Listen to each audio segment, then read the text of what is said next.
everybody, and welcome.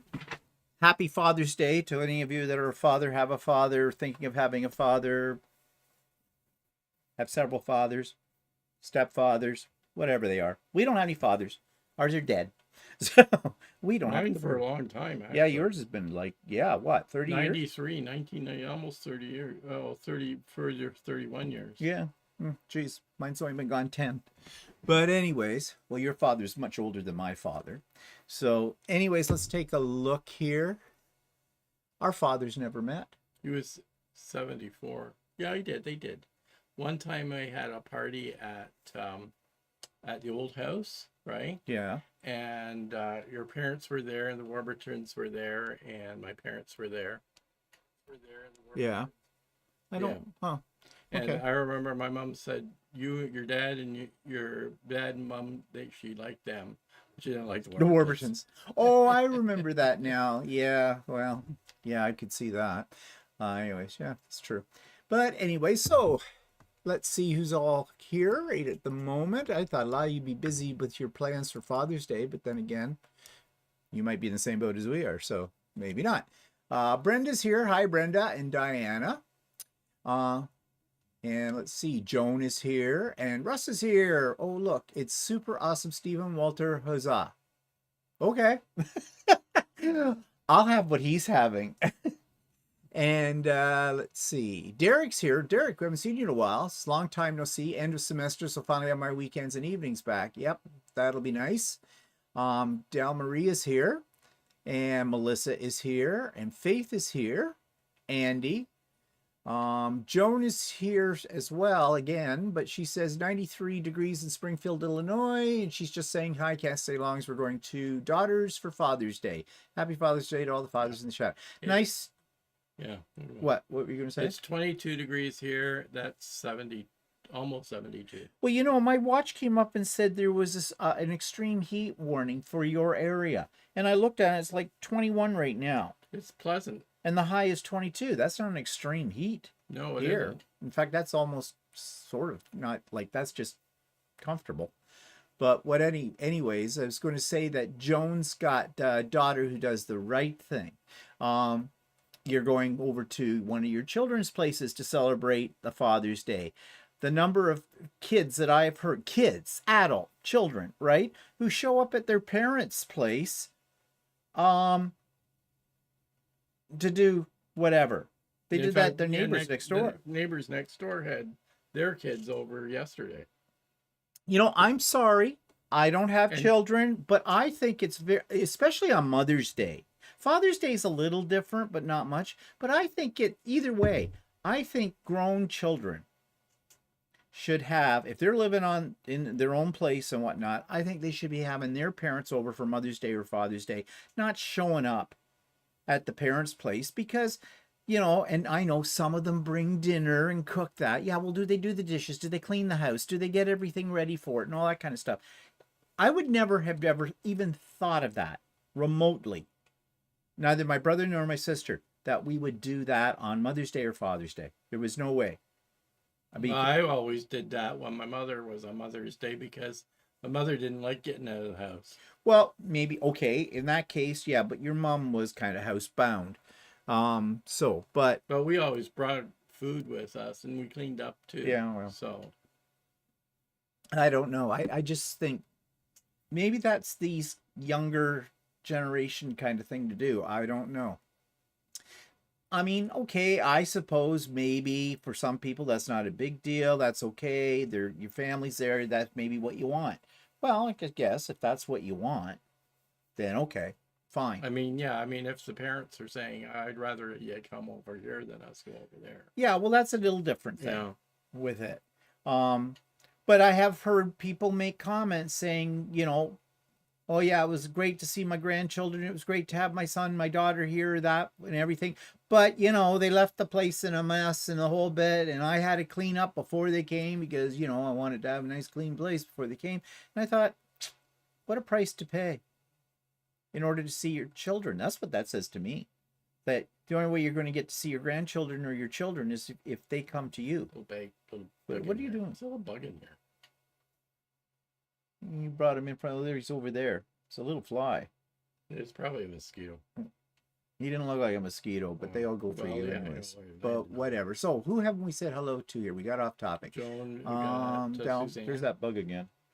You are seeing it.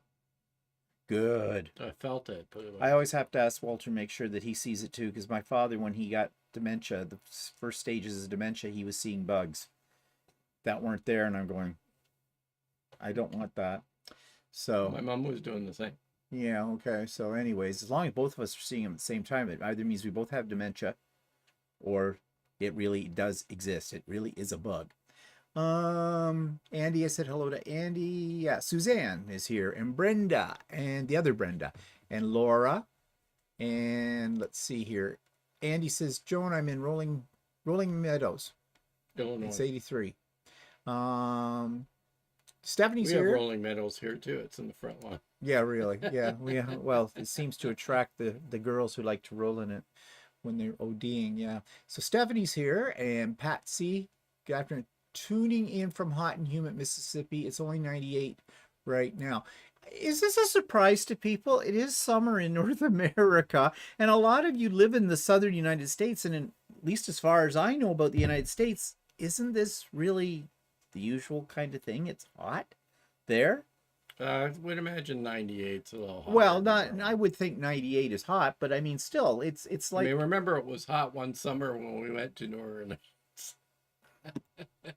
I barely remember. I just remember having that horrible meal at that very expensive restaurant.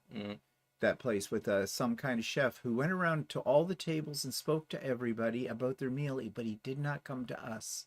He must have known we weren't happy.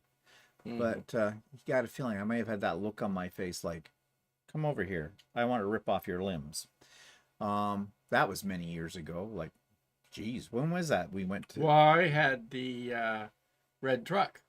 We drove the red truck Oh, down. when we were being lesbians. Yeah. Yeah. I had...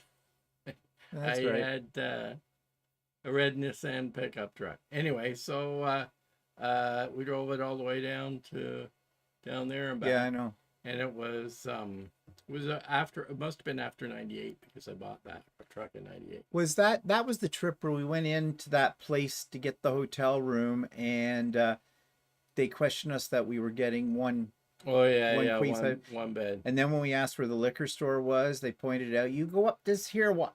You go right up We here. had a lot of questions on that trip about our sleeping accommodations. That was 30 years ago. Now, we also had that not too long ago in 2015 when we drove down to Florida, and we stopped in Louisville, Kentucky, and the girl behind the counter said something about it was a king size bed, I think. Yeah. They said, "Oh, you only have one bed. Are you both of you staying in the room?" I said, "Yeah." Yeah. And she says, "Well, you only have one bed." Yeah. I said, "Yeah." So. Yeah. And she took her a few minutes. So yeah, like, hello, sweetie. Like, get with the program. You're here for a service. We're paying you for that service. You keep your little obtuse morals to yourself. Yeah, we're coming down here. We're going to grow fangs at midnight, and we're going to break up your family values. And we're going to groom your children, too. Yes, that's what we do. We travel all across North America doing that. There's a lot of us. We're all doing it. Like, bite me, honey. It's the 21st century. Let's see. Kathy's here from cold and showery Regina, Saskatchewan. Furnace on today at 13C. Well, there you go. The extremes, right?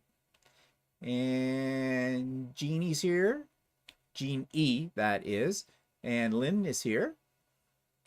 Linda is here from Linda and Andy from Orton, Ontario, Canada. I'm not sure where Orton is. I looked it up a little while ago. Orton here's a who? Yeah, Orton here's a who. I'm not sure. And I usually know where a lot of places are because I worked for the government I worked for property assessment. So. Oh, well, okay. And Sue Norfleet's here. I think Good I looked it afternoon. up. It was near Toronto. Steamy, Missouri. But the sewing room is delightfully cool. Well, that's always good. Pamela's here from Minnesota. And Dubrovka is here as well. Yeah, it's north of Guelph. Oh, okay. Oh, it's not far from Fergus. Oh, well, geez. We've been in that area. lived in Guelph for 4 years when I was getting my undergrad degree, so should have known about it. Kathy Patterson says hello, and Karen Burnett is here, and Heidi's here. Hi, Heidi. Heidi ho. Isn't she good? I know, I do it on purpose. She gets me back. Don't worry. No flies on Heidi. Heidi ho. Oh, well, had to be said.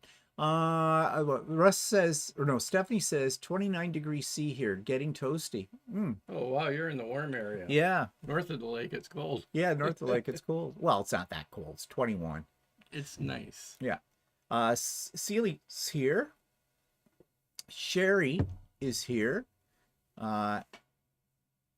Sherry Yurton in my quilting world. Hello from North Carolina. Okay. And Brenda says she lives in, yep. Lewis is here. Yourself. Yep. Lewis is here.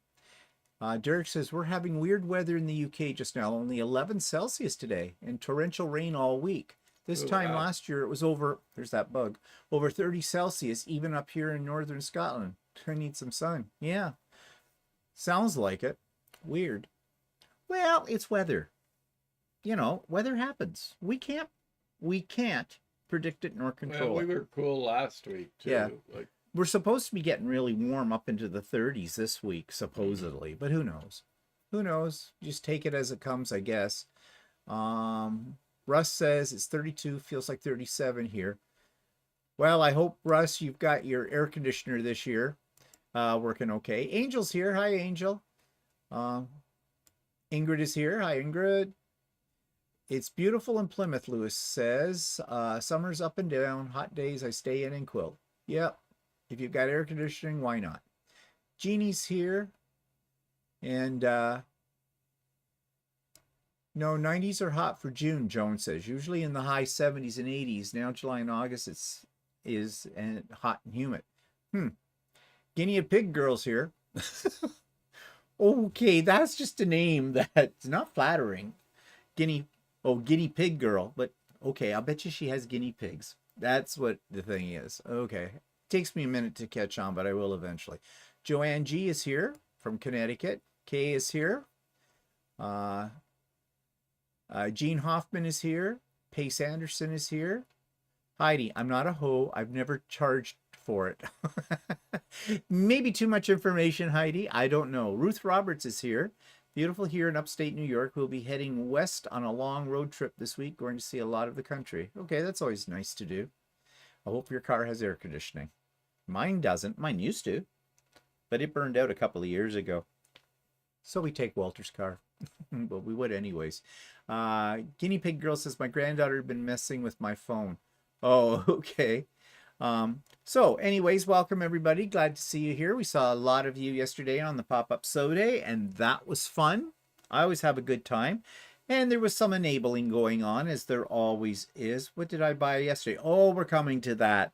The little mini cute toolbox. We're going to talk about that in a bit.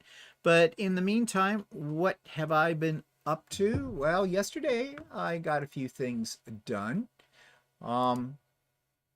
I was working on the Underground Railroad sampler quilt, which Stephanie is doing on her channel. And let me just show you what I've got done. So I have, now there I'm only showing 9 blocks. I got a 10th block done today as well. And it's coming along quite nice. What are you looking at? Looking at your blocks. Yeah, good for you. So anyways, yeah, I kind of enjoy it. It's fun. So I've been trying to kind of get a block every day or every other day done. I'm not sure how many more I have to do. There's a couple of blocks I'm not sure I'm going to try or not because they involve curved sewing. And I'm not a fan. I've done it before, but I'm not a fan of curved sewing. But we'll see. And keeping you up? Yeah. Big deal. Okay, this is my, you've already seen it because I put it up on So Chatty. I'm going to be dissecting this in a little bit more detail on the Idiot Quilter this week. So this is just a little teaser to that. I don't know if I like it or not, but yeah, it is what it is. It was a free pattern from Riley Blake, I think it was, and it just made one of these blocks. I decided to make it into a quilt, and I probably shouldn't have put my maple leaves like this because I got a big X in the center. But I have some ideas for that. So anyways, moving on, and I started this during the pop-up sew day.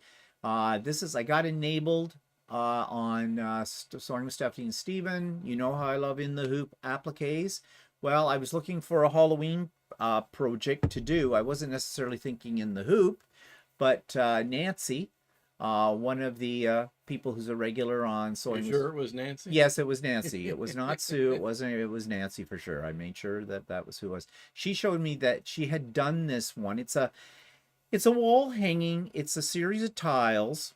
I think there's a total of 12 tiles in this, so I've done like a third of them right now with 4 of them, and it creates a scene. And I really liked what she showed, so I immediately went to Sweet Pea and Designs by Sweet Pea Designs, and bought it, downloaded it, and I'm working on it. And maybe I'll have it done by Halloween this year. I don't know. I'm working on several projects at once right now, which drives me mad because I get all mixed up, and it doesn't take much to mix me up.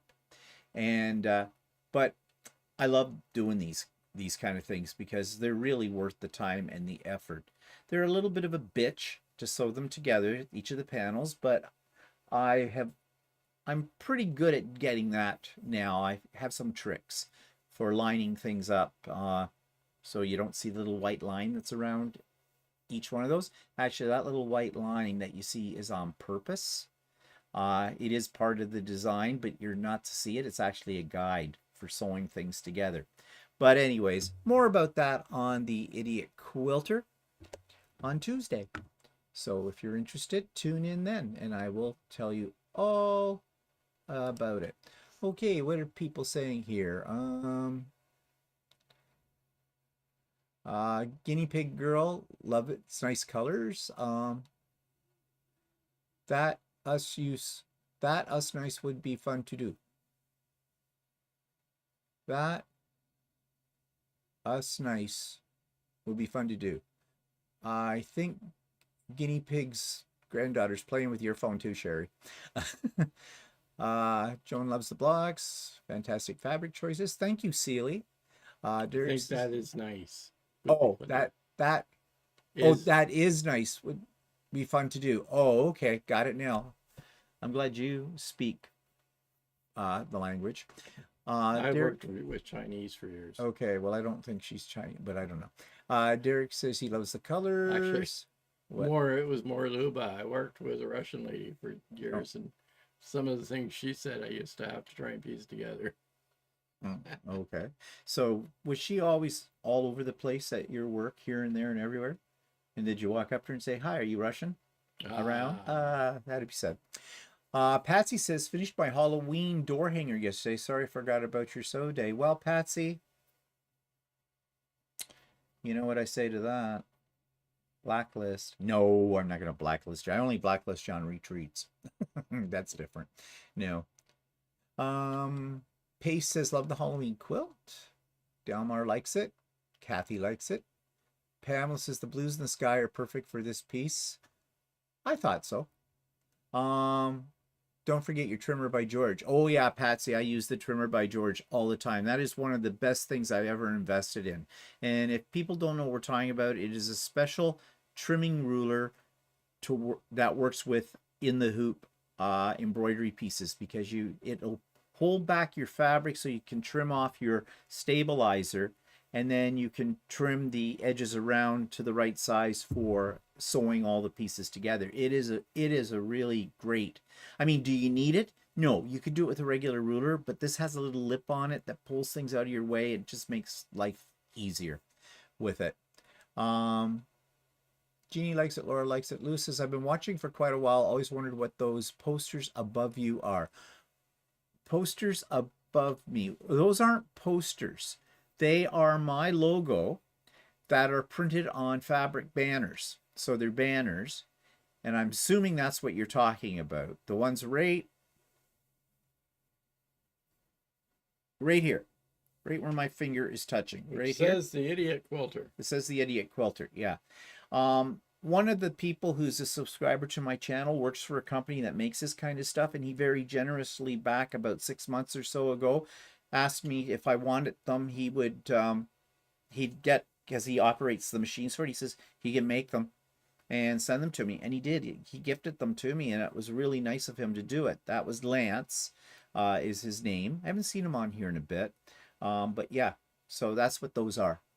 I hope that's what you were asking about. Stephanie says, how's your mini toolbox working out? We're coming to that, Stephanie.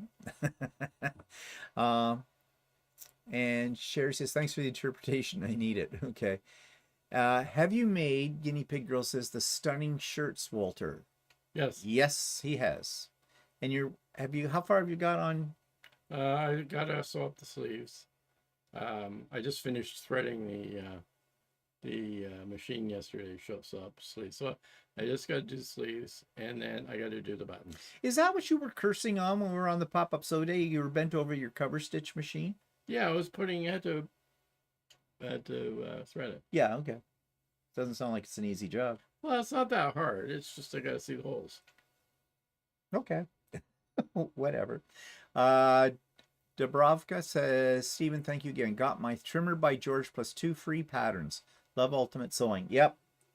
Got 2 free patterns. Oh. How'd you score that? We never get anything. We never get free patterns from Ultimate Sewing. Yeah, they see our name. Mm-hmm. Well, shouldn't say too much. They have given us some things. No, that's not true. So what's not true? Yeah, they have given us. Oh, yes, they have. Yeah, they have. Barb says, sorry, I'm late. No excuses. Lewis says, that's it. Thanks. Oh, okay, good. I'm glad I answered your question then, because I was a little confused, but yeah. Anyways, all right. So you were working on anything else you've been doing? You were transplanting the chives. No, the chives were pot bound, so I thinned them out. Oh, okay. And then you decided when we went to Crappy Tire today that you thought you might like to get it if they had any... Actually, I thought about it later. I think I have some chive seeds too. So they're a bloody weed. Yeah, I know. Those chives, what did you figure out when you transplanted Well, actually, them? when I pulled the pot out, the little thing that came with the little name thing that was when I originally bought them, dropped out, and it was 2013. So we've had those chives for 11 years. Yeah, in a pot. Yeah, and they're perennials. They come up every year. Yeah, they don't die even in the pot with it. So, and I mean, let's face it, people. We have enough chives to last us 100,000 years. And I'm pretty sure that transplanting them, they're going to root themselves up. They're going to be fine. Yeah. Because they survive the winter. They don't grow in the winter, but they've survived minus 30 degrees Celsius before. So. And I mean, you can use them like green onion tops in things as well. But, you don't use that many. How many baked potatoes with sour cream sprinkled with chives do you eat? Done right now. But anyways, that's what you've been up to. And how's your grass? Yeah, it's going good. Oh, tell them the story about the neighbor. Oh, what do you mean about the pre-germinating seeds? Yeah, you didn't really explain it to him properly. I know, I did explain it to him, but he didn't listen. That's your story. No, I saw on YouTube a video about pre-germinating your grass seed before you plant it, because it'll start to, you don't have to wait for it to germinate in the ground, so it starts to grow faster, right, when you plant it, so that you don't wait so long.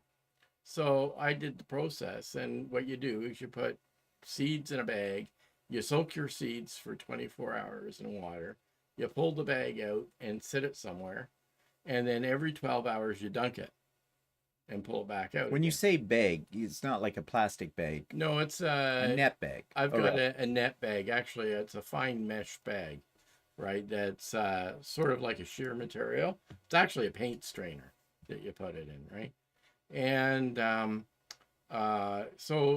then after about 3 or 4 days, when you start to see the roots coming outside, like you see that it's beginning to germinate, then you spread them on your lawn with soil or whatever, right? and it'll start to grow in a couple of days then, right? So I told the neighbor that, and he says, "Oh, I plant grass seed all the time, and it never seems to grow." And I said, "Well, first of all, you got to water it all the time, and the other thing." But anyway, I suggested this to him, and I told him just what I told you, right? And he said, "Oh, okay, I'll give that a try." Well, so I saw him the other day, and he said, "Geez," he says, "how long does it take for those seeds to germinate?" And I said, "Oh, I don't know, about 3 or 4 days." And he says, "Well, it's been a week and it hasn't germinated." And I said, "Well, what kind of grass seed did you get?" Because different grass seeds germinate longer. Like Kentucky bluegrass takes 10 days to germinate, where ryegrass takes 3 or 4 days to do, right? So anyway, so he says, "Well, it's been 10 days. I haven't seen anything." I said, "What kind of grass?" He goes, "I don't know. It's just a mix." And I said, I started describing he goes, "What, am I doing it wrong?" He says, he says, what he did is he dunked his seeds in water and let them sit in water for 10 days. So you basically drowned He them. drowned them.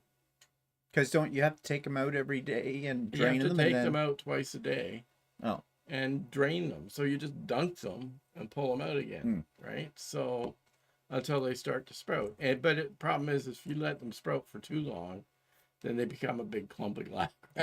and how do we know that? Because it's Well, if you saw my vlog earlier this week, I had a little video of Walter with his grass ball. Yeah, as soon as you see them begin to sprout, you got to use them. And if you don't use them within a day or so, then they'll become one giant grass ball.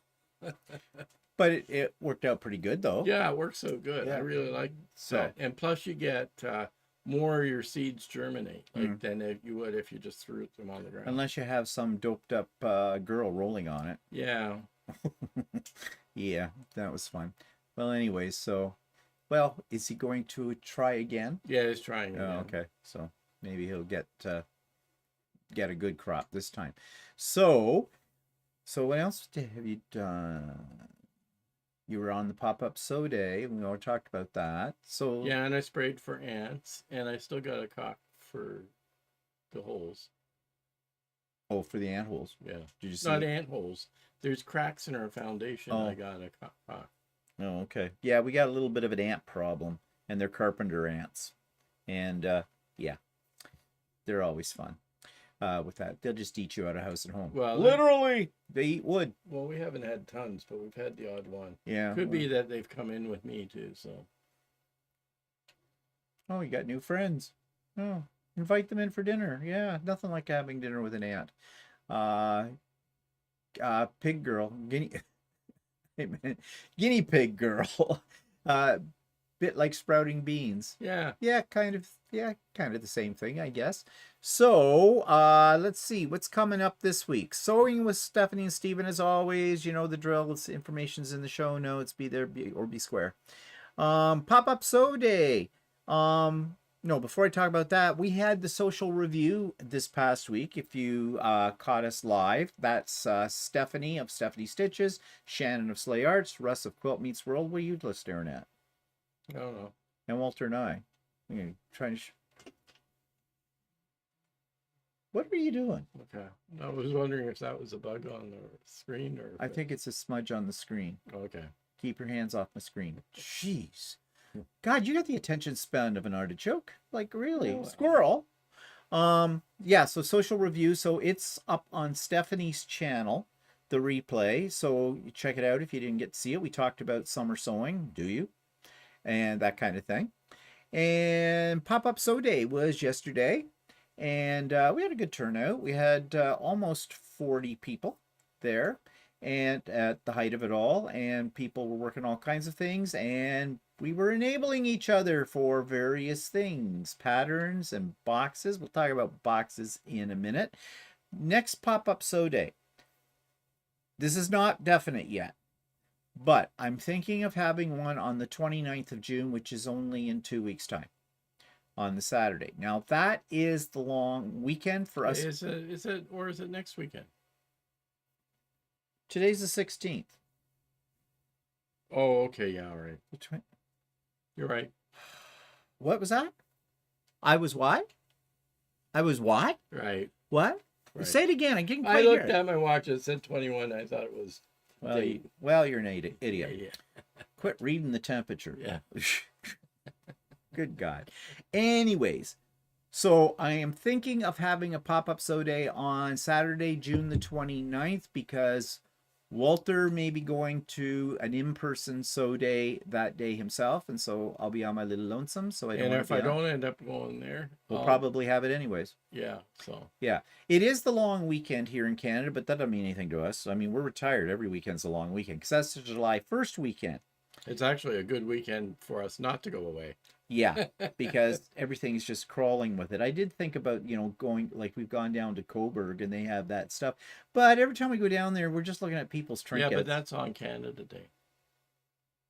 What, that's on the Monday? That's They usually don't- right I on thought- Canada Day. I thought they had it the whole weekend. Well, it could be on the whole but weekend. whatever. We could Well, I still suppose go we could there. still go. Yeah, We could yeah. still go on Sunday or something like before and come back by 4. Yeah, true.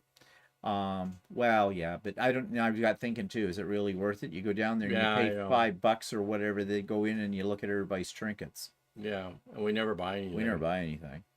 In fact, most of the time it's crowded with people and you can't get near anything, and it's mostly jewelry.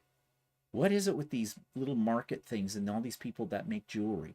Like, and then of course, then there's 100,000 women there looking at all. How much jewelry does a woman need? I don't know. I don't It's understand. like shoes, right? That is something I don't. Well, the shoes part I can sort of understand after we went to New York that time and saw like the really expensive high heels. I went, holy crap! Some of these are like beautiful. Like I can understand, but jewelry, I don't know. I mean, it's not like this stuff is dripping in diamonds. It's craft It's jewelry. sparkly stuff. I guess sparkly. Whatever. Okay, well, I suppose. Whatever floats your boat, right? So, anyways, stay tuned for an announcement for sure about that. But I'm pretty sure there's going to be another one. That's 2 in the month. I have often tried to have 2 in a month. The last couple of months, it's been weird because we were away in Australia for all that time, and then other things came up. So we'll see. No promises, just giving you a warning. Okay, so one of the things at Pop-Up Sew Day, and I notice that, Stephanie was asking me about the boxes, and I see that Ingrid said that she bought 3 of these toolboxes, one in red, one in white, one in blue. And, okay, what are we talking about? This is the trend for quilting and sewing right now. And it's this. You've probably seen them.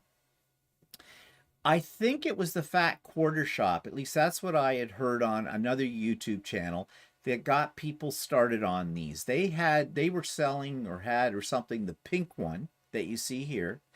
And then I saw them talking about it on Quilting Life. And Sherry McConnell and her daughter Chelsea, whatever Chelsea's last name is.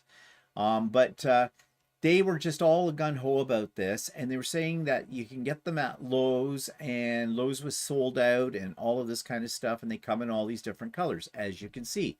This is the Lowe's web page. It doesn't say on here that they're sold out at the right now, but they're $19.98. Well, not in Amherst. What? In Amherst? You're looking at Amherst. Oh, well, whatever. I don't know. I just went to Lowell's. But, I mean, they are pretty. They're cute, the whole bit. They're small. They're only about 11 inches wide and about, it says mini. I don't know how tall they are, but they're not that tall. Well, we can't get them in Canada because we don't have Lowell's. I went on Amazon. They didn't really have them. But we found one on Crappy Tire, Canadian Tire. We call it Crappy Tire. And there it is. And they had them in the Crappy Tire that's in the town next door to us. And I got thinking, this might be really great to hold some of my tools and things I use with my 3D printers because it's small enough it can sit with them. Had to do a little bit of moving of things around, but I did. And I could put my most essential tools in it. And it does. It works fine for that, but I almost bought a second one. In fact, Walter was on his way. This was during the Pop-Up Sew Day. So Walter wanted an excuse to get out of the house and away from Pop-Up Sew Day, apparently. I texted him and said, get me 2.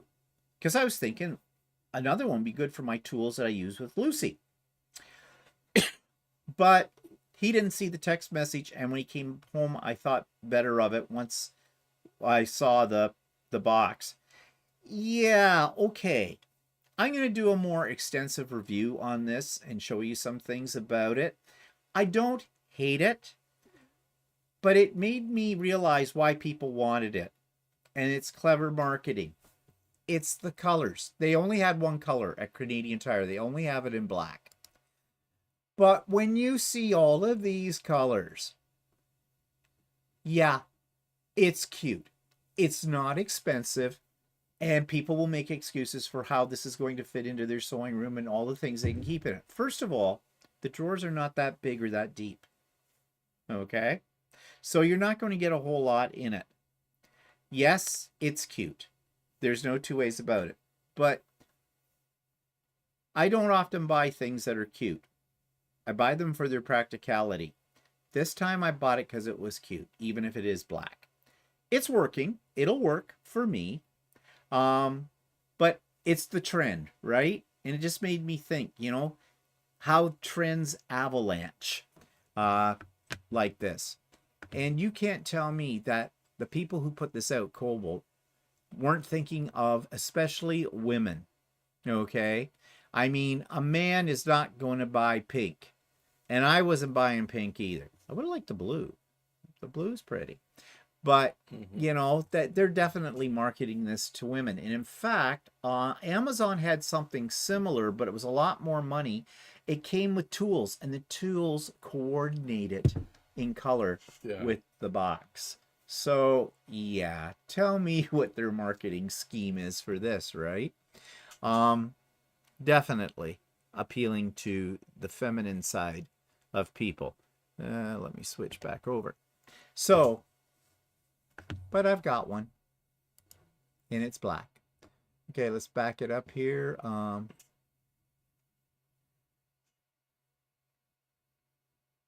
Just going down. Barb wants to know, do they arrive the ants with their own toolboxes? No, but they wear little belts with a hammer and a screwdriver in it. Or uncle. Melissa says another pop-up sew day would be great. Yeah, it's always fun. Ingrid says it's Shannon's fault. Yeah, on the pop-up sew day yesterday, because Shannon got one of the pink ones and she was showing it. Melissa says she saw them on Sobecca. See, it's just spreading. It's like wildfire. Thanks, Melissa. Sue says we need jewelry for casual, business formal, cocktail events, and formal events. Then we retire, don't wear any of it. Yeah. Hi, Donna. Yeah, so I wonder how many other YouTube channels will be that are, you know, quilting ones or sewing ones are going to be talking about these boxes now. That Lowe's is going to wonder what's the excitement? We're suddenly running out of these things. So, well, I mean, I've got a big toolbox, right, that I got from my dad's place. Oh, you're just bragging. And the drawers are kind of shallow on those too. Yeah, but they're longer. Yeah, they're longer. And there's more of them. Yeah. I mean, it's okay. It's serving the purpose that I want it for. It's just that I got thinking about it and go, why did I really buy it? Well, see, when I went over there, I thought about it too. And I thought, I don't think I have a place to put it. So, yeah. Well, that's why I didn't get this. I'm glad you didn't see my message and come home with the second one, because I got thinking about it. It's not big enough to hold many of the things I use with my Lucey. And I don't have a place for it yet. Now, I'm redesigning the Lucey room, well, I'm thinking about doing it. And then I probably will have place for it. But if I do, and I decide I want one, I'll buy one then. Then they won't have any, yeah, but you know, won't get it. But that's okay. I mean, it's all right. There's other things I can use for that kind of stuff. But I'm just saying, it's easy to get caught up in the excitement. And when you see it on somebody else's YouTube channel and they're talking about it, YouTube content creators are enablers, for sure. There's no two ways about it. So, yeah.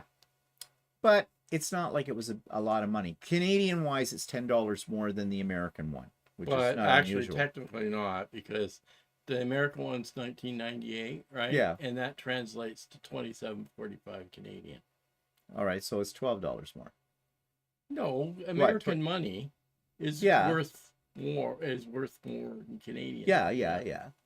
So so like 1998 American is the same as 27.45 Canadian. Okay, right, all right. I get what you're saying, but I mean, if you're never paid mind. $29, you're only paying $2 more. Fine. Here we go again with the exchange rate discussion. Let's not get into it. It gets confusing. And you got $5 off because I had coupons. You always have coupons for Canadian Tire. You live in Canadian Tire. To me, a day without Amazon. We went to Canadian Tire today. Yes. To me, a day without Amazon is a day without sunshine. For Walter, a day without going to Canadian Tire is a day without sunshine. So, yeah, his favorite store. $2 more for Canadians. Yeah, exactly. Okay, so that was kind of fun. So we also put up on So Chatty on Thursday or Friday, part 2 of Walter Does Lucey. It's there. Someone said to me they didn't realize, because they don't have a long arm, how much is involved in setting up a long arm. Yeah, now mind you, because I was showing Walter what to do, it was taking me a little bit longer. I automatically go into automatic, I go into automatic mode when I do it, because I've done it enough times now. I don't really think so much about what I'm doing, but when I'm trying to show Walter what to do, I had to think about it, and I was getting myself screwed up at times on there. So, but anyways, a lot of people think it's funny. It's not supposed to be funny. It was unintentional funny, but you know what happens with us. So, today's Father's Day. So, what's everybody planning? We almost thought we were talking about going out for dinner tonight, and then I said, oh wait, it's Father's Day. Yeah, no, not a good idea. And where we were going to go is sort of a pubby kind of place. It's busy when it's not Father's Day, let alone Father's Day. I know that a lot of people like to barbecue on Father's Day. I mean, there's something, it's supposed to be, I guess barbecuing is supposed to be considered masculine. Get out there and slap that burger meat or whatever throw another shrimp on the barbie, which Australians do not all the guys seem to barbecue and the women don't. Yeah. So, in my family, when I grew up, my dad didn't cook anything. My mother had to barbecue. Well, actually, when my grandparents were alive, my grandmother barbecued. My grandfather didn't. And my grandfather could actually cook. But he didn't do it. Of course, mind you, my grandmother's idea of barbecuing was, okay, so she had the charcoal barbecue. I'm talking back in the late 1960s, the early 70s.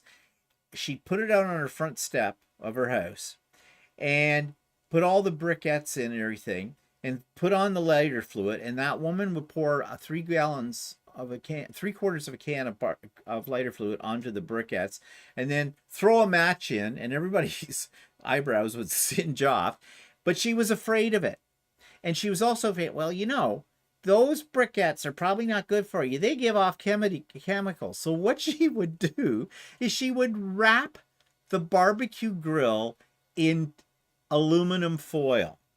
Okay, let's talk about toxic. All right, right there. She'd wrap that all up in that. She lined the bottom of the barbecue, which wasn't a bad idea. It was easier for cleaning out, but with tin foil. And then she'd stand back when it was all there. And if she didn't think it was catching enough, she'd stand back about 2 feet from it, aim the nozzle of the barbecue fluid can in between the grill and the top of the briquettes and squirt it in, and it's like charbroiled, everything, a flame around it. And then my parents never really barbecued until one year. My dad's company, every year my dad's company had a big picnic, and we would go to it, and they had prizes at the picnic, and so my parents won this great big huge charcoal barbecue. Oh yeah, right, and it had a window in it and everything. Of course, the window all went. Oh. Foggy, they always do. Yeah. Anyway, so we brought it home and they started experimenting with barbecuing, and it turned out I was getting a little older, so they had me go out and start the barbecue up, and I ended up cooking everything. Well, my father barbecued, and he liked to barbecue, and he had a system. When he did steak on the barbecue, he had this all down how to do it, and you didn't go over and do anything for him. Yeah, it was his domain. And he used to experiment with all kinds of things. At one point, they eventually ended up getting a fairly elaborate barbecue. Seemed elaborate in the day. You know, it was when they came out with the side burners on it, and they had that. Well, did we buy that barbecue for them? We bought the last one. We bought the last one, yeah, when they got to it. But oh yeah, my father was really into all of that kind of cooking for that kind of thing. And my mother never cooked anything on a barbecue at all. She said, "No, your father can do that. I don't know how to do that. I don't want to do it." So yeah, that was how it worked out. But a lot of people, when they do Father's Day, fathers end up doing the barbecuing for the dinner. Well, if they like doing it, I suppose. Yeah. Maybe that's the whole thing. But, you know, it's supposed to be their day. But, you know, I don't think a lot of men can sit still either at times. They, you know, well, you do all the barbecuing here. I don't touch the barbecue. Well, there's a good reason for that. I would be told I'm not doing it right. You can do it. Why? I don't do it right. Well, fine. I don't have a problem sitting there watching you. Use it either. Oh, come on. You turn a knob, it lights. Like, big deal. You hit the little starter, poof. You know. No starter on that one. There's a button. No, there isn't. You just turn the knob. There's only a button for the side burner. Oh. Well, this is the new barbecue. We've only had it how long? No, about 3 or 4 years. Oh. Okay, never mind. I take it back. Fine, you do the barbecuing. I don't care if you do the barbecuing. So let's see. Oh, Jeannie says, watching you show Walter how to set up Lucey made me appreciate long arm quilters. They earn their pay. Yeah, they're not simple machines. Yeah, but what you said when you're like, I mean, he was instructing me, but if he does it on his own, he's used to. Well, it takes me less time. Yeah. Because I know the routine and everything like that, but you were learning. Yeah. One of my favorite things is my long arm. Yep. I love the long arm. Let's see. Stephanie said, took Keith out for lunch, then to fireworks store because he's really a big kid still. Sorry. Did you watch it? Well, that sounds good. So, where did you go for lunch, Stephanie? Like, what kind of lunch? Like McDonald's? No, Stephanie wouldn't do that. Did the kids go? Chick-fil-A? Oh, no, you can't go to Chick-fil-A. No, it's Sunday. Can't do Chick-fil-A. You know, Russ is probably starving. Thimble, Hook, and Shuttle, Iser, says, hello, everyone from Too Hot in Vegas. I did all the grilling whenever my husband was overseas. My dad was a great grill master. He grilled all summer. And Dubravka says, Ninja Foodie Grill and air fryer works great indoors. We used to have an indoor grill. And we used it. We still have an indoor grill. Do we? Yeah, it's that thing that collapses next to the blender. Oh, that's a panini. Yeah, well, it's a grill, too. But remember we had that other thing? Yeah, well, you open this one up wide and you can grill on it, too. We never do that. Yes, we do, sometimes in the wintertime. Oh. Where have I been? I don't remember this.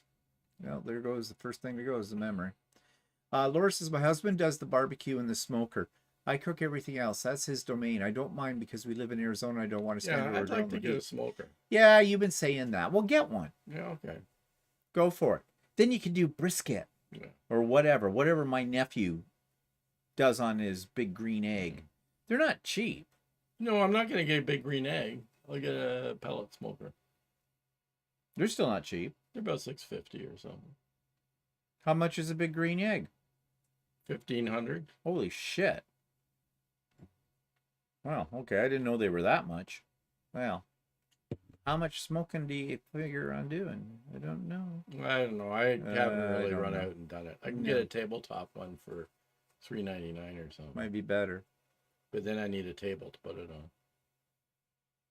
Well, Crappy Tire probably has one. Whatever. Went to an Italian place he likes, including the kids. Well, that'd be nice. I always like Italian food. Um, oh, Joanne says she would love a pizza oven. Do you? But well, that it is nice. Those do a nice job on pizza, and that at least the only experience I've ever had is the ones that are in restaurants. The wood burning ones and stuff like that. And the pizzas are always good from those.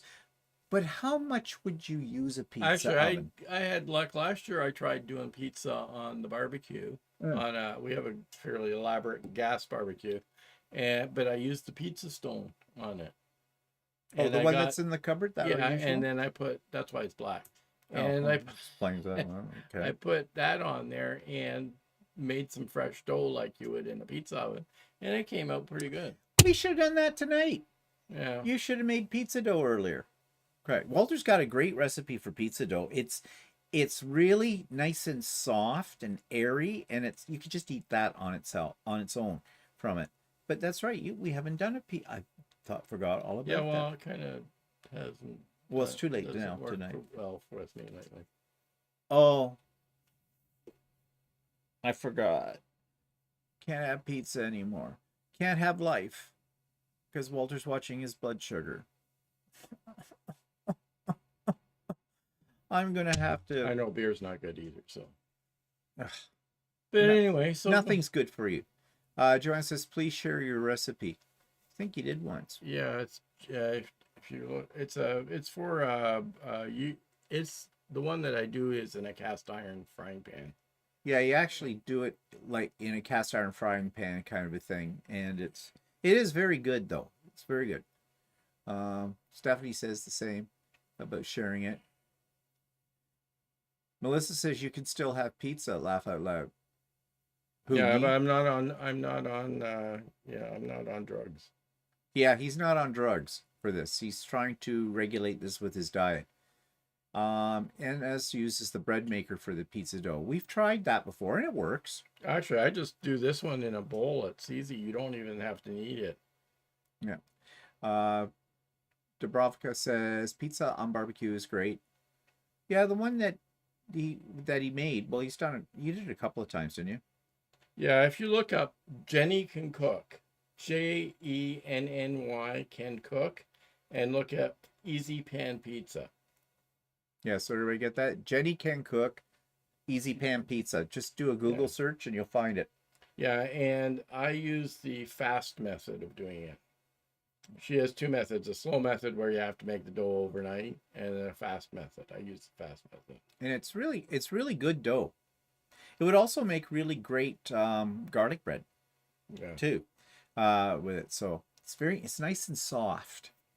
Mona says, "Hi everyone. Riley let me take him to get a pup cup." Okay, I have to ask. Jenny Can Cook. There it is. Easy Pan Pizza.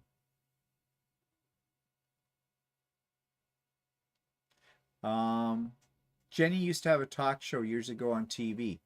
Jenny Jones. That's the same one? Yeah. Oh, okay. What's a pup cup, Mona? I don't know what a pup cup is.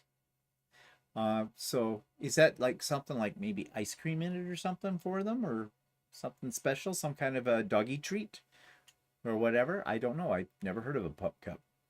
So, yeah. So anyways, other Father's Day plans. It was always difficult to buy my father something for Father's Day because he never wanted anything. And I mean, what do you get? Another tool? He had a lot of tools already. So yeah. So we do what we do. We buy him some wine sometimes. I don't know. I can't remember what we used to buy him. Do you remember? You used to get tools and stuff yeah, sometimes, but then that got boring fast. I can't remember what we did. Oh, now when he used to make wine, he used to buy some things for that as well, or get him some gift certificates from where he bought his concentrate and all that from. Yeah. So yeah, I've forgotten about all of that. Heidi said she made campfire pizza for me and friends a few years ago, or impressed the heck out of the folks at the next cabin. Yeah, I'm sure it did. And nothing says camping like pizza. And Diane says, here in North Texas, our brisket barbecue restaurant went from $18 per pound a year ago to $29. Ridiculous inflation. Well, so what? You buy it, you go to the restaurant and you order it by the pound for eating? I don't understand. Or is it like something like you get it to take it home or whatever? I'm confused, Diana, because we don't have places like that here that I know of. Barb says when she was younger, she used to buy her dad high karate cologne. Oh my God, yeah. The good God, that stuff was horrible. My uncle used to wear high karate. And it was like when I was a kid, I thought that was really cool. Or Old Spice. Or Old Spice. Yeah, I think that's one of the Old Spouse. Yeah. Old Spice. Yeah, that's what we wear now. But whatever. Yes, it's already smoked barbecue. It must be like cooked like this. Yeah. Wow. Okay, but my question was, Diana, do you go into the restaurant, sit down, order it, it comes to you on a plate, and you order it by the pound? Like, I'd like a pound, please. Or is it takeout? Or is it like you order it to take it home, kind of a thing, and you tell them how much you want or whatever, and then just heat it up when you get home or something like that? That's what I was asking. Because I don't think we've got anything like that here. No. Brisket? I don't think brisket is a big thing in Canada. No, brisket is not. No, the whole thing. Here it's ribs more like. Yeah, more like ribs. Yeah. I mean, brisket is actually up until the last little while, you couldn't really easily buy brisket in the store, and lately it's been a thing. So I think people with smokers, but brisket takes a long time to smoke. Because my nephew, because it's a tough cut. What did he say when he was doing a brisket on the thing, and my sister said that they had been cooking like since early morning to... Yeah, because it's a tough cut. Oh, okay. So you got a slow cut. So you have to braise it, sort of like whatever. So, Diana, I'm sorry I'm a little thick about this. I'm still trying to picture this. You say either there or take out. So you get a menu at this restaurant and you see brisket on it. And so if you want 2 pounds of brisket, you order 2 pounds of brisket to eat there in the restaurant. Is that how it works? It says the restaurant has barbecued. Hang on. Wait, she's the leader of pot. She says it has chicken and ham and... Damn it, terminated. Stop posting links. Warning. Oh, she must have posted a link and Nightbot caught her. I haven't got that turned off. Yeah. That's what was okay. Well, yeah, doesn't really matter. Maybe not. Heidi says brisket has become a common as smokers have gained popularity. Yeah, you have to cook it low and slow. Yeah, I guess it's one of those kind of things that's really... But nowadays, like with the food inflation, if something goes from 18 to 29, that's not out of the world. Have you gone to McDonald's lately? Their burgers are really expensive.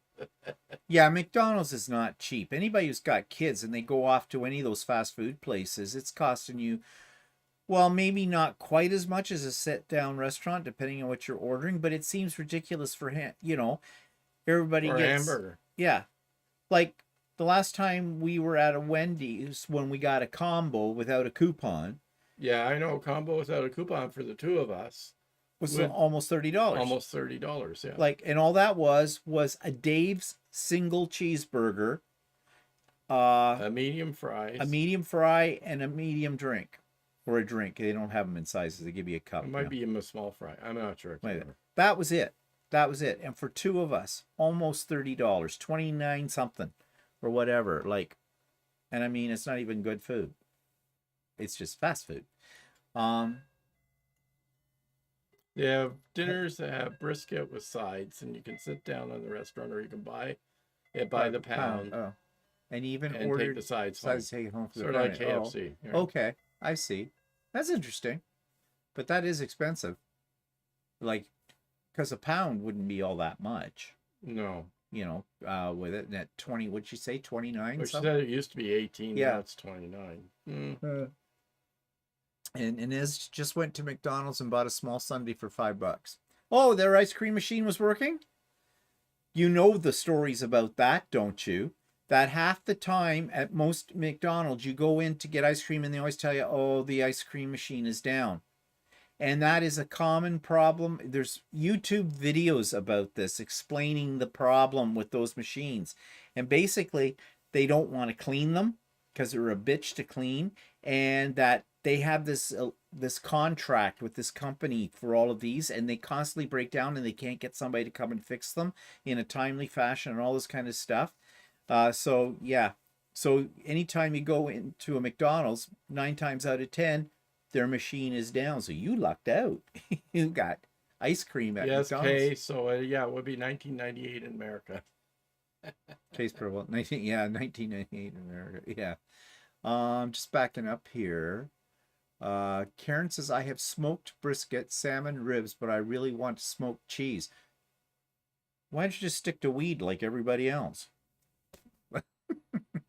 And Heidi says, we never used to see brisket here. It was not popular cut. Yeah. Well, it's Yeah, I've seen it now because people have smokers. So. And is brisket back in the day, before people got onto the whole smoking thing, wasn't brisket a cheaper cut of meat? Yeah, it is. Because yeah. you got to braise was, it and everything. Anyway. Yeah, well, it's not anymore. I mean, you used to get it at what's that restaurant? The Lone Star. Oh, remember they had brisket on a bun or something. Oh, did they? I don't know. I never had it. But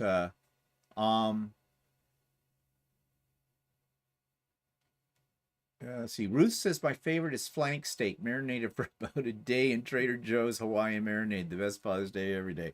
Okay, the reason I'm laughing about flank steak is that was a cut of meat I never had when I lived at home. We have never bought.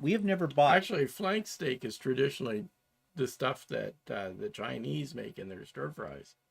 They use flank steak, yeah. Well, we never ever bought it at all. And then my sister started getting flank steak, and she would do the marinade thing. Yeah, she got it because her in-laws. Yeah, because her mother-in-law always did flank steak. Now, we don't have Trader Joe in Canada, so that marinade, which sounds actually delicious, we don't have. But my sister has some kind of marinade. I think it probably has soy sauce in it and some other crap, whatever. And yeah, she served it anytime we were over for dinner, to the point. Her and her husband. It was good. Would put it on the barbecue, but it's as tough as nails. Well, she marinated Yeah, but it was still tough as nails. Yeah, and it was chewy with it. So we've never ever bought flank steak. I think it might be okay if you do it on the barbecue and a smoker and let it smoke for a while. Oh yeah, probably. Well, it's another one of those meats that has to be braised, right? But it's hard to find here. What, flank steak? Yeah, well, I think she goes to a butcher place to get it. Yeah. Which I don't know and why. It's not cheap. Yeah, I know. It's another one of those cuts of meat that people didn't really buy all that much at one point in time, and then suddenly everybody got on the smoker thing and whatnot. And of course, you're talking about the price of McDonald's and things like that going up. Well, now there's demand. I mean, chicken thighs used to be really cheap. They're not anymore. Actually, chicken thighs are more expensive here than chicken breasts.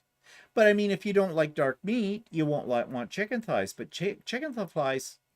Yeah, but chicken fries. It's probably because of our high East Indian demographic. Yeah, so now they're more expensive than chicken breasts. So, and we like chicken thighs, especially when we make Indian food. If you see chicken breasts on here, sometimes goes on sale for $4.99 a pound. And but chicken thighs, you're lucky if you get them for $6.99 a pound. Yeah. Heidi says we got smoked chicken and smoked ribs for our anniversary from a local place. I made a Caesar salad and added the chicken. It was delicious. Yeah. Why wouldn't it be? Derek says he made a beginner's mistake of forgetting the meal size differences at McDonald's, Burger King last time I was in the States. Oh, yes. Ordered what I thought was UK medium drink. They gave me a bucket. Yeah. Oh, yeah. The Americans love their soda. Okay. It comes in a big bucket with it. Yeah, we get a medium drink and it's like It's like your small drinks. Yeah. So, chicken wings Actually, a used to be large cheap is too. like That's your true. small drinks. Yeah. Dal Marie says flank steak is good for beef jerky. I do not like beef jerky. I mean, just give me the sole off somebody's shoe because it's the same diff. Really. Probably has more flavor too because of all that stuff they've tracked through on it. Dubrovka says, Walter, if you get a smoker, you'll have to do a video how it works.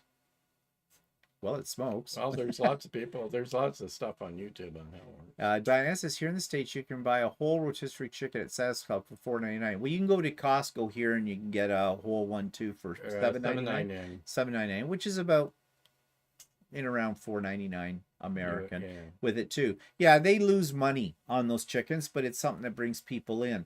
And actually, I kind of like them. And they're usually a good size. When you compare them to one that you buy in a grocery store, the grocery store ones are a lot more expensive and a lot smaller. So, yeah, it's a good deal. But they do lose money on it, but that's to pull you in. I saw a documentary about that. Wild World's Treasures is here. All of this food's making me hungry. Yeah, Lydia, you're here. More like $4.99 a pound here. Diana's crazy pricing. What, flank steak or brisket? No, Diana Miller's is $4.99 for her rotisserie chicken. And Lydia's saying it's more like $4.99 a pound here. Oh, okay, I get it. All right. Okay, I understand what you're saying. Yeah. The Korean barbecue jerky at Costco is delicious. We don't have... Yeah, they have Do we have a Korean? Yeah. We have some Korean stuff. Well, Barb is in Canada. Oh, yeah, that's right. She is. Yeah. I haven't seen it much here, though. Yeah, but it's jerky. I don't like any kind of jerky.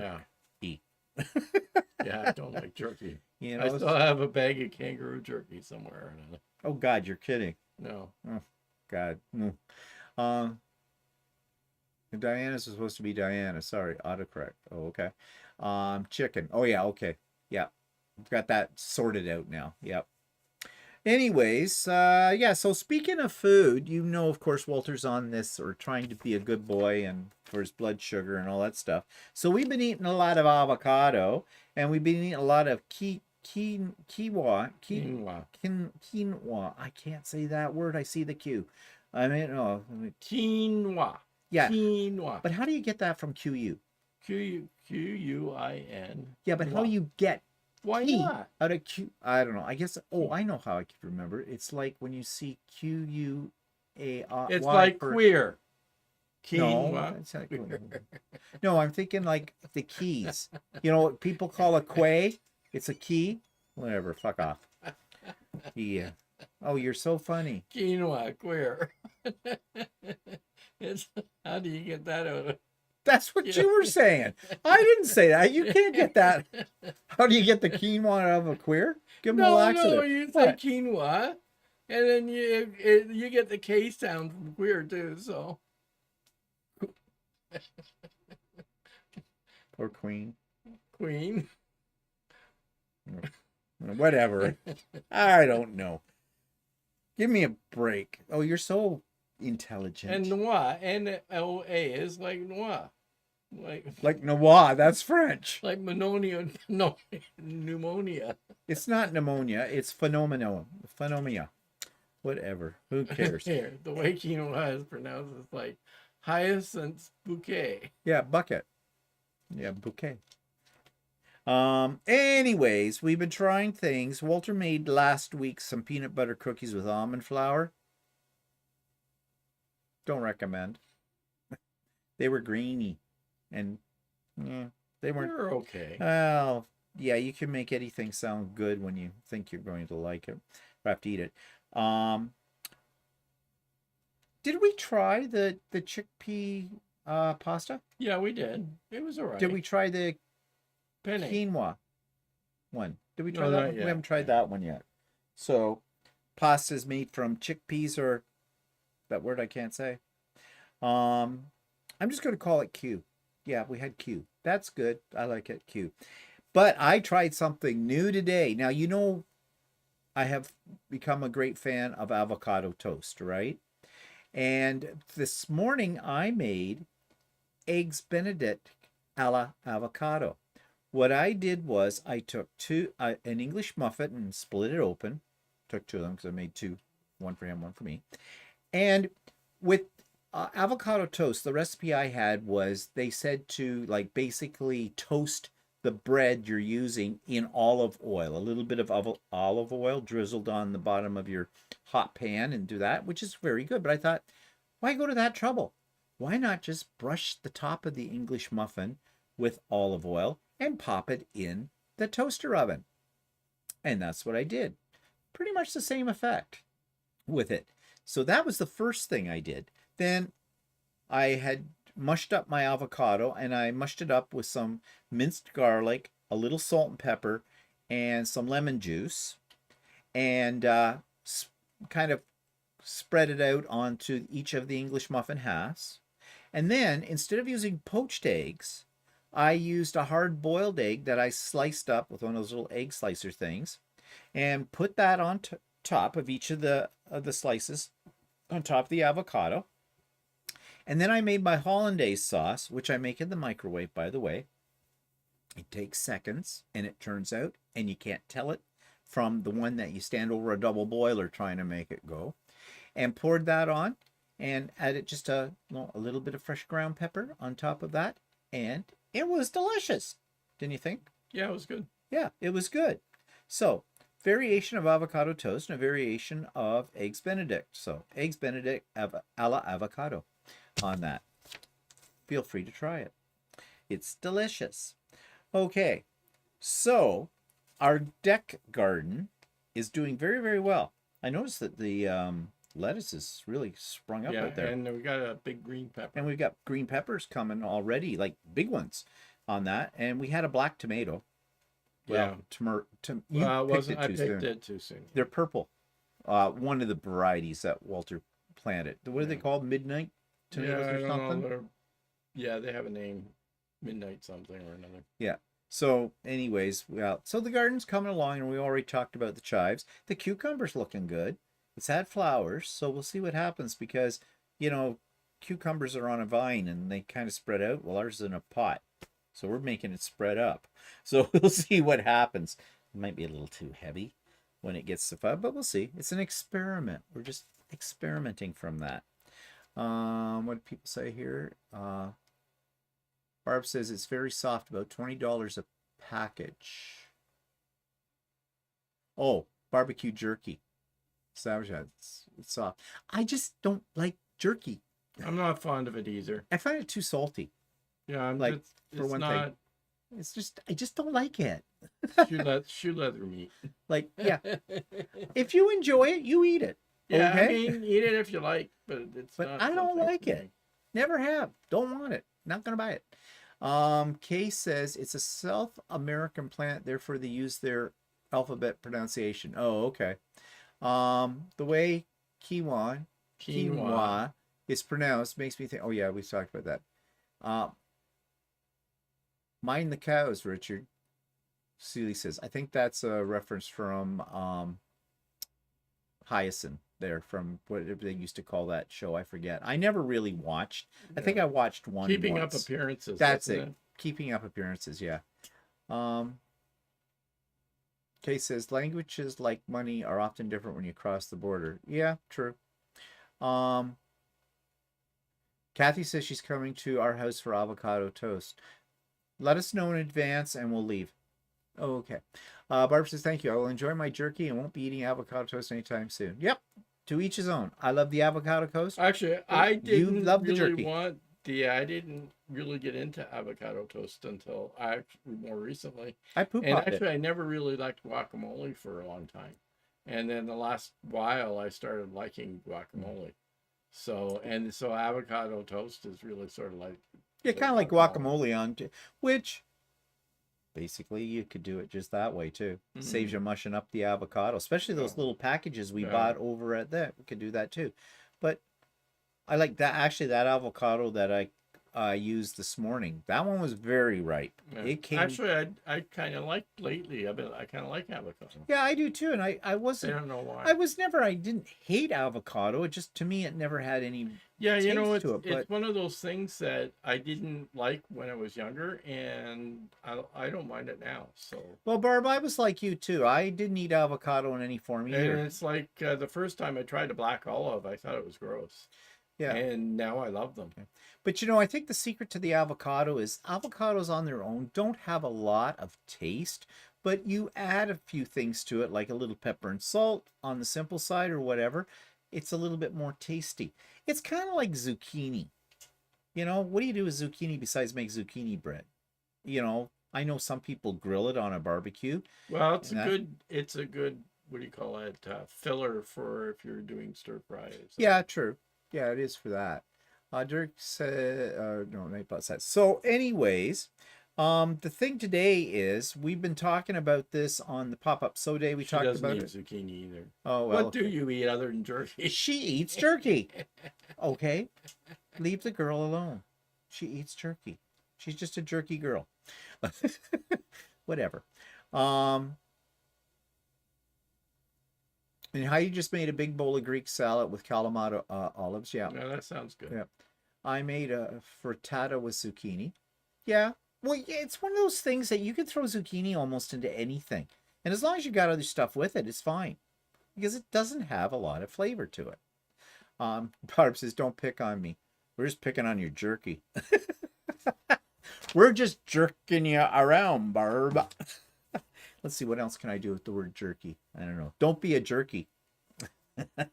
Anyways, artificial intelligence.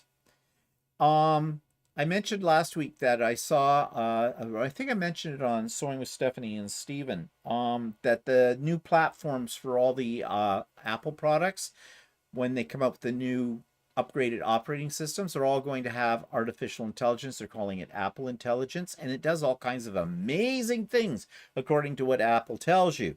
And it's all very scary. But you want to know something? A lot of people are now becoming a little bit worried about, you know, our world being taken over by artificial intelligence, like the Terminator movies. You know, they're going to become self-aware and kill us all, wipe us off the face of the planet. Not an impossibility, actually. That's what's really scary about the technology. And I've been doing some reading about this right now, because it is sort of the flavor of the month right now, artificial intelligence, that and many toolboxes. Isn't that a blonde that dyes her hair brunette? Yeah, artificial intelligence, yeah. But these ones are more dangerous than them. Those ones just say, oh, you boys on the same team.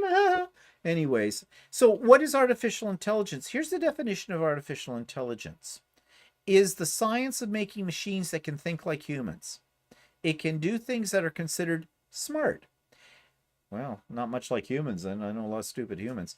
AI technology can process large amounts of data in ways unlike humans. The goal for AI is to be able to do things such as recognize patterns, make decisions, and judge like humans. And there's the crux of it. I mean, computers now make decisions for you, like a calculator, okay, is a little computer. It can add numbers together. You plug them in, you hit the equal sign, you get a result. But really, that's not artificial intelligence, because that's just the wiring of that box. But artificial intelligence can make decisions based on data. And it can learn from data to increase its level of intelligence as well. That's the scary thing. And the word judge like humans.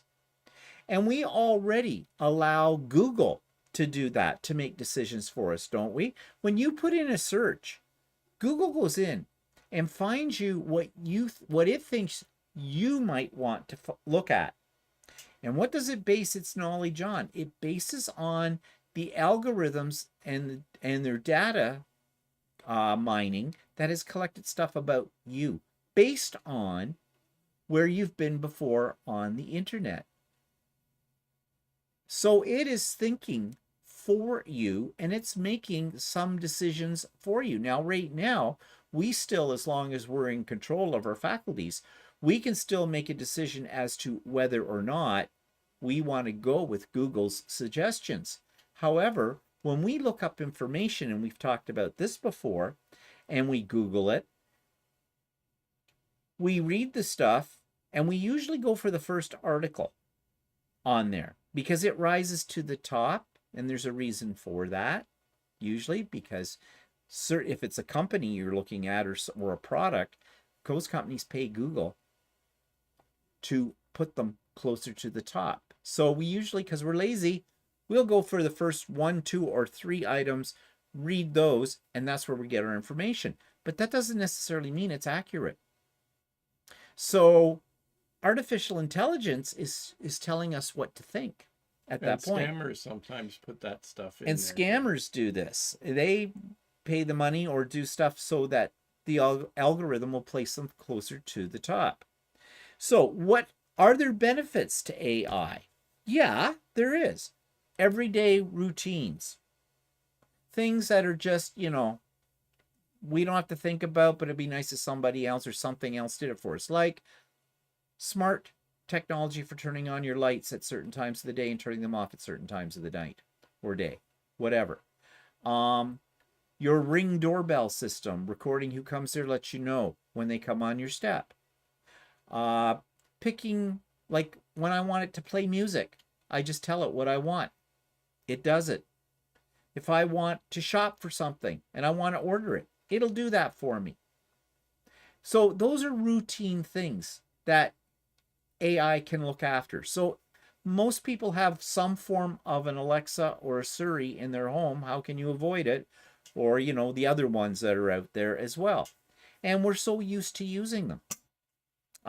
So that's just automatic. But that is a form of artificial intelligence. Alexa is always listening. Even though it looks like she's dead, she's not, her little lights aren't spinning, she's always listening. And they claim, Amazon claims, that she does that so she can gather more information about you for your benefit. No, she's gathering information for a lot of other people's benefits, like product sellers, things like that, businesses, industries, all this kind of stuff. So that's artificial intelligence already working in the background in your life. But you can use it to your advantage. It can help you make decisions about things. You want to find colors for a certain quilt or something like that, you can go into Google or into Alexa and say, if I could say to Alexa, what's a complementary color to rose, to sunshine yellow, or something like that. I mean, used to go to a color wheel for that if you didn't know. Don't need to. She'll tell you what a complementary color is, or an I can't say that word. Well, one of the other things that are on all the color wheels. So, that's kind of useful. But what are the disadvantages? Well, sometimes using this kind of technology is complicated. So for maybe older people in our society, what are you doing? Something stuck to my foot. Anyway, okay, go ahead. Fine. Anyways, for older people who haven't grown up with technology, like say the kids that are coming up today, things could be very complicated. I need an AI right now that has arms and a little rubber hammer right there, and just say to it, Alexa, hit him. Yeah, that would be fun. What else I write down? Okay, of course, in the hands of scammers, and it already is, and we've talked about this before. It's getting very hard now, very difficult to distinguish when something is real and not real, thanks to AI and Chat GPT. I just saw a comedy show on YouTube just before we went live today, and this girl was talking about breaking up with her girlfriend using Chat GPT, which is an artificial intelligence. She told it she wanted to break up with her boyfriend, write me an email that is kind, but tells him I want to break up. It did, and they read it out. And it was brilliant. It said, I just don't think this is working out. you're a really nice person, and I'm sure you will find the love of your life somewhere down the line. It was like all written by artificial intelligence. So, and they're using it now to write emails too to people. Companies are using it to write, memos, general emails, a whole bit. If you're on YouTube, you've seen the Grammarly commercials on there and how they're doing business things and whatnot. That's artificial intelligence as well. It's not something in the future. It's something already here, and it's being used a lot. And the more it learns, eventually, and this is stuff that science fiction is made of, but science fiction has a strange way of predicting what's going to happen. It's going to become self-aware. It will become an entity, a living presence. And that's when I think, at that point, AI is going to be very dangerous to humans. Because then we're going to have to stop talk about, is it unethical? Or is it ethical to unplug an AI, to kill it? Is it a new species? And there's been Star Trek shows and everything else that have done things with that as well. But it's coming. It is coming. So it could eventually mentally and possibly physically replace us. And there we go. Terminator. So is Terminator really far-fetched? I don't think so, given with what we know now. So how can we protect ourselves from it? Well, we can't. It's here, and it's only going to be developed even further and quickly. So I think education is the key. I think kids in school need to be taught about AI the way that I used to in media classes teach kids about, that just because it's on the news doesn't necessarily mean you can believe it as the whole truth anymore, and how they manipulate us to think in certain ways, and advertising does. So that's going to have to become part of the school curriculum. But we have to educate ourselves too, those of us not going to school anymore, by reading about things or just by thinking about it. Like, don't trust it completely to make major decisions for our lives. We got to use it to our advantage, not to our disadvantage, but we can't become solely reliant upon it. Already, if you go into a bank to get a mortgage, it isn't a human being that figures that out for you anymore. They ask you certain questions, they plug them into their computer. Their computer creates has an algorithm that rates each of the answers to those questions and produces a numbered chart or some other form that says whether or not this person can qualify for a loan for whatever reason. It takes in variables from both their life, from the trends in society, from the stock market, everything like that, because of course they're built to make the money for the bank. It isn't a human being making those decisions on their own. The human being is just inputting the data and reading out the result. So there you go. Oh yeah, we were doing that yesterday. What? What's that? Derek says, I've seen someone at work using AI add-ons for 4 minutes of a confidential meeting. Yep. Zoom. Zoom has an AI feature on it right now, and I was experimenting with it on Sewing with Stephanie and Steven this week because I didn't know what it did. Oh my goodness. It has some flaws, but they'll get rid of those flaws. And what it does is it listens or listens to the conversation that's going on in the Zoom.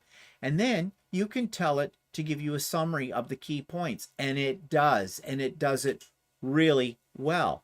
Not only that, you can ask it questions about the meeting. You missed something in the meeting, for example, say something, and it'll go back to what was being discussed and come up with an answer for you. It's almost like there's another person in the room taking minutes of your meeting, but it does it even more efficiently than a human being does. And then when you're finished your Zoom call, it sends you all of that, if you're the host, to your email. It's scary, very scary. But also, wow, I could see its potential in business with it because people do not take good notes. No. And that's where it'll go from there. That technology just doesn't exist on Zoom. Kids in school are using it now. Kids in university are using it now for note-taking purposes. All they have to do is turn on, they all have their laptops in the classroom. It's expected that they do in university. They just have to turn on their microphone and record the lecture. And all their notes are made. Bingo. They can sit there and file their nails, pick their nose, chat up to the person next to them.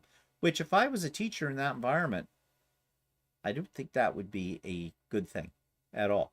And it'll hit high school. It probably already is in high schools. So kids know. They know how to use this stuff. So I think we need to embrace it, but embrace it with a certain amount of caution. Like, not let it rule our lives as best we can avoid it. In another 5 years, everything. You'll walk into your house, turn on the lights, turn on the TV. What do you recommend I watch tonight? It'll have it there. What should I listen to now? Cook dinner. It's happening. It's happening now. Jane Jetson. Yeah, Jane Jetson, dial dinner.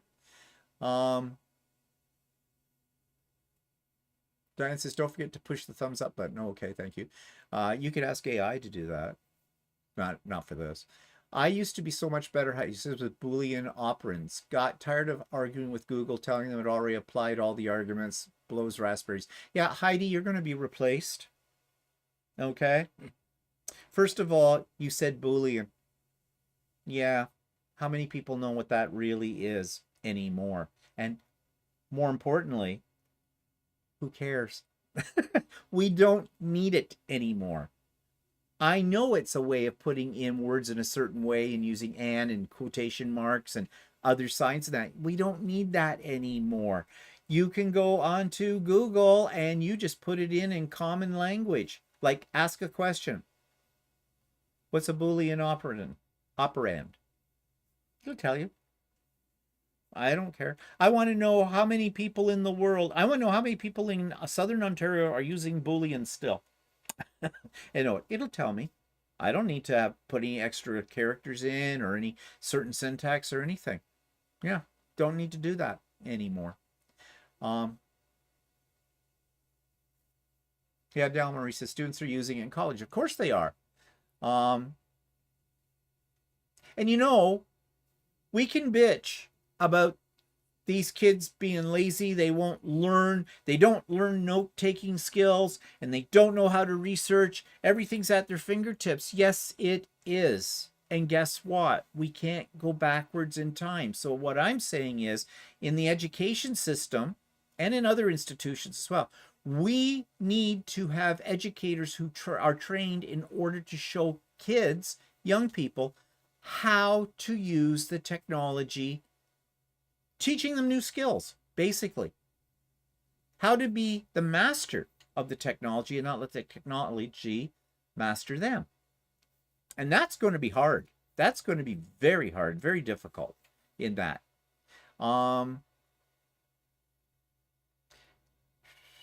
Just looking down. I've seen some nice AI stuff speeding up diagnosis of medical scans to speed up cancer diagnosis, some potentially brilliant applications if used ethically. Yeah, that's what I'm saying. There's a good and there's a bad to both sides of this. We can't put our heads in a hole. We've got to find how we can use it to the benefit of society, but there will be a part of society out there that we know that will find the evil uses. I mean, look at Einstein came up with E equals mc squared, nuclear fusion, all that kind of stuff. He saw it as something that could benefit mankind. Then other people got a hold of it and blew up the world with it, or have the potential to blow up the whole world with that technology. So the good and the bad of any kind of technology is right there. Dana says, but Google does not know where my walking foot is in my house yet. Dana can't find her walking foot. So she said, I asked Google, didn't have an answer. Want to know something? Right now it doesn't.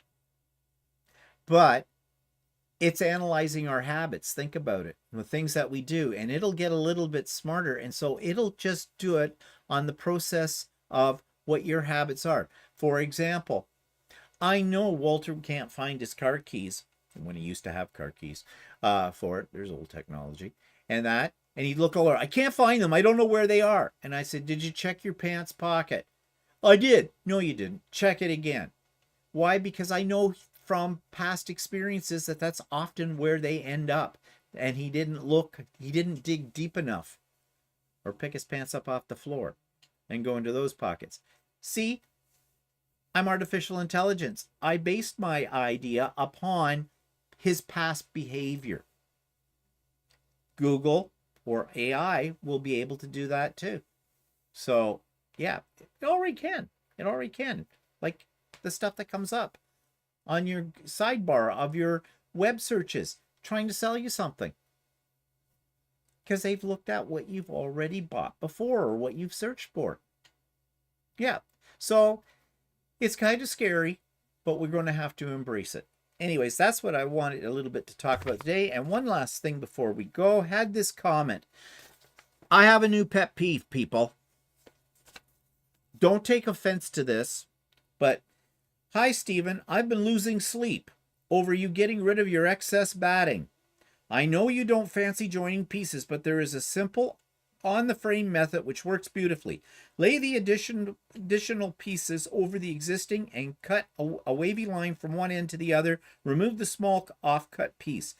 The new sits nicely with the old, no bumps, no sewing together needed. It sits there while you continue to quilt. You must have quite a lot of large pieces left over. Once the quilt's finished, you can't tell there's a joint in the batting. Okay, interesting method. It's there. Thank you for the information. I'm not going to say I'll never try that, but here's my point. I don't care about batting pieces. I'm throwing them out. In fact, they're gone.